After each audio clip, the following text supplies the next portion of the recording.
Dan hal aneh pun terjadi. Selang 2 hari dari kunjunganku ke rumah paranormal itu, aku malah dipecat dari pekerjaanku. Assalamualaikum warahmatullahi wabarakatuh. Halo Elin Story Lovers, apa kabar kalian semua? Semoga selalu dalam keadaan sehat, dimudahkan segala urusannya dan dilancarkan rezekinya, serta dijauhkan dari segala musibah, bencana, dan mara bahaya yang ada di dunia ini. Sebelum kita lanjut ke dalam story, jangan lupa subscribe, like, komen, dan share. Dan aktifkan tombol loncengnya agar kalian tidak ketinggalan dengan story-story yang terbaru. Open Diary.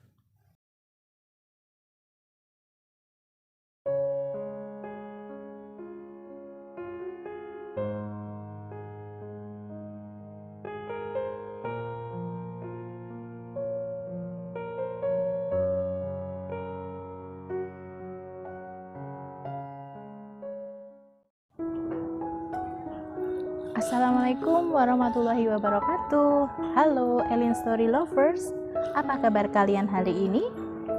Pada kesempatan kali ini saya akan membawakan sebuah kisah yang dikirim oleh Mbak Kirana di Jogja.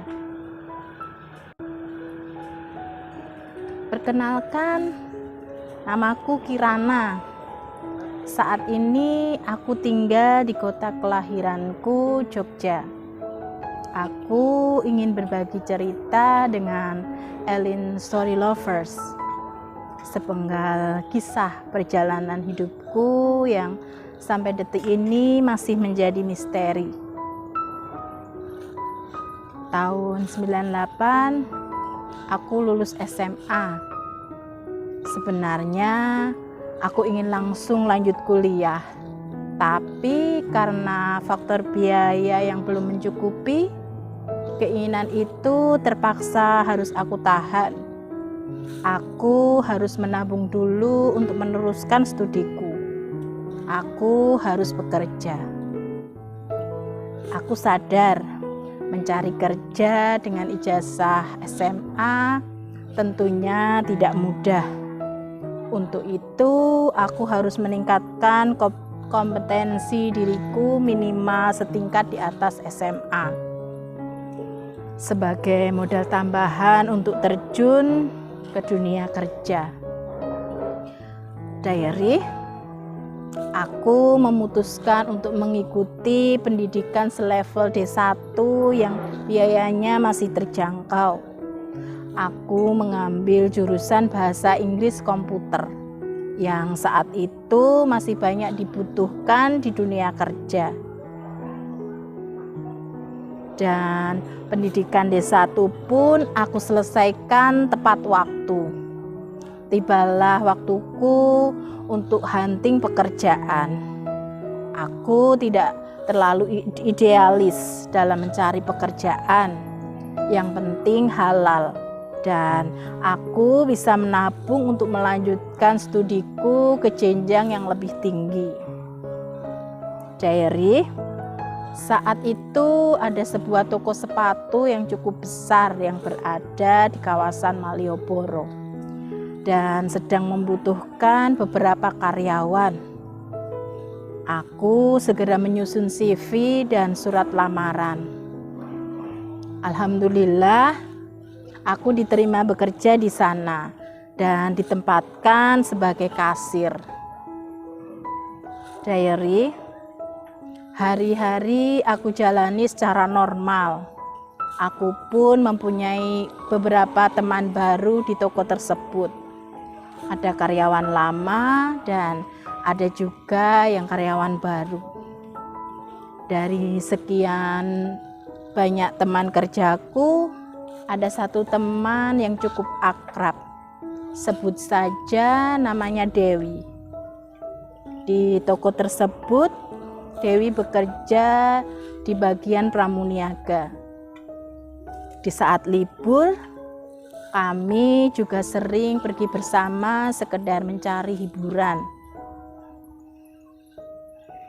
Diary, Suatu ketika Dewi mengajakku ke rumah kawannya di daerah kota gede. Saat sampai di kota gede, ternyata aku diajak ke sebuah rumah milik seorang paranormal. Di rumah paranormal itu, Dewi bilang pada paranormal tersebut bahwa maksud kedatangan kami ingin membuka aura di wajahku biar tambah cantik dan menarik, sehingga nanti banyak cowok yang naksir padaku. Waktu itu aku tidak tahu apa maksud Dewi dengan membuka auraku, karena di saat mau berangkat Dewi hanya bilang akan mengajakku ke rumah temannya. Akhirnya aku hanya mengikuti apa kemauan Dewi. Diary, paranormal itu menyentuh wajahku dengan ujung jari telunjuknya di beberapa titik, yaitu dahi, pipi kanan dan pipi kiri, serta dagu.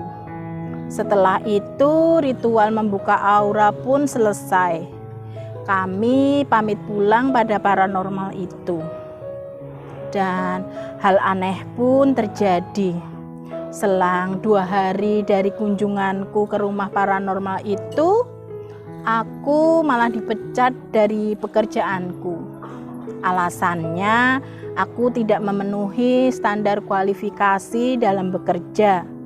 Padahal aku sudah bekerja lebih dari 1 bulan dan pekerjaanku lancar serta baik-baik saja. Tidak ada masalah sama sekali. Seandainya tidak memenuhi kualifikasi, mestinya hal itu disampaikan pada saat seleksi calon karyawan. Tapi ya sudahlah, semua sudah terjadi. Tapi yang masih menjadi tanda tanya besar bagiku sampai saat ini adalah apakah ada hubungannya antara kedatanganku ke rumah paranormal yang kata si Dewi aku dibuka auranya sama pemecatan diriku. Kalau aku dibuka auranya, logikanya aku semakin disayang, bos.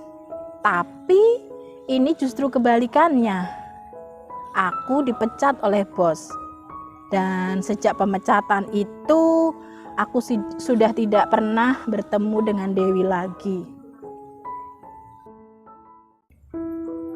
Demikian sebuah kisah yang dikirim oleh Mbak Kirana di Jogja.